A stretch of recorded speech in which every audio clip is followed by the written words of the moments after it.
Друзі, вітаю вас на моїй кухні!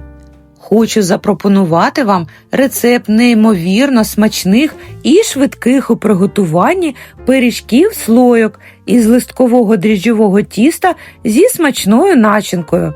Це простий варіант ідеального перекусу, коли не хочеться довго стояти біля плити, а хочеться чогось по-справжньому домашнього.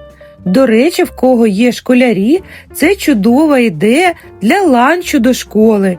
Пиріжки готуються надзвичайно просто з готового листкового тіста, а начинка, з якою будуть ці слойки, це куряче філе, гриби-печериці, трохи зелені і цибулі, а також сир. Це поєднання продуктів дуже вдале.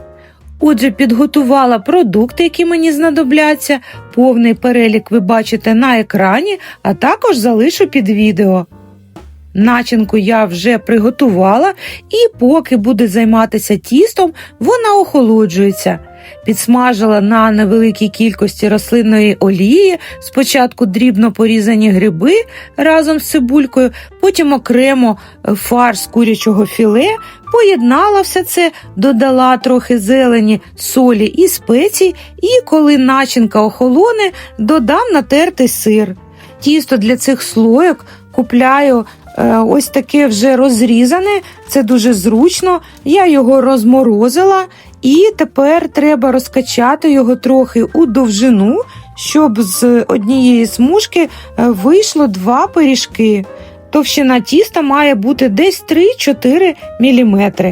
Я показую, як я роблю 6 пиріжків, але начинка розрахована на 12 штучок і відповідно на 900 грамів тіста. Всі грамовки залишу в описі під відео. Ну і тепер, як бачите, друзі, ось у мене вийшло 6 ось таких заготовок. Це, як бачите, дуже швидко, тісто м'якеньке, дуже еластичне. І тепер збиваю поки що яйце, і далі начинка, вона вже охолонула. І тепер натираю туди твердий сир. Беріть, який вам до вподоби, можна взяти твердий або моцарелу. І тепер перемішую. І все, друзі, готово. Далі на шматочок тіста викладаю таку, знаєте, добру столову ложку начинки. І тепер ось таким чином притискаю по краях. І далі ось так закріплюю краї тіста, і для того, щоб було більш міцно, також роблю ось так виделкою, проходжуся по всіх краях. І ось так роблю зі всіма заготовками, підготовлюю всі ці пиріжечки. До речі, вже можна увімкнути духовку на 200 градусів.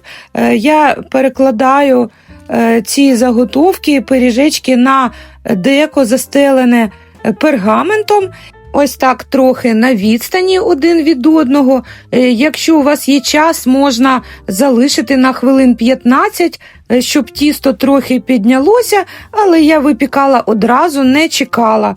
І тепер наколюю кожну слойку ось так виделкою, і далі змащую поверхню пиріжків збовтаним яйцем, і далі присипаю кунжутом. До речі, друзі, якщо ви не любите кунжут, можна і не присипати, а можна, хто любить, взяти можна чорний, у мене білий, а можна мікс, ну це вже за вашим бажанням. Ну і тепер духовка нагрілася, і відправляю слойки випікатися десь на 20-25 хвилин, рівень середній, режим вверх-низ. Дивіться по своїй духовці. Слойки повинні ось так позолотитися. І, друзі, слойки ось готові. Найскладніше в цьому рецепті – це дочекатися, поки вони охолонуть. ароматні, з хрумкою скоринкою зверху, всередині м'якенькі, багато соковитої начинки. Це просто божественно. Обов'язково збережіть цей рецепт, приготуйте і порадуйте близьких смачною домашньою випічкою. А на моєму каналі ще багато ідей для ваших кулінарних шедеврів. Підписуйтеся, дивіться і готуємо разом. Також чекаю на ваші вподобайки і коментарі. Бажаю вам миру, всього найкращого, друзі. До зустрічі!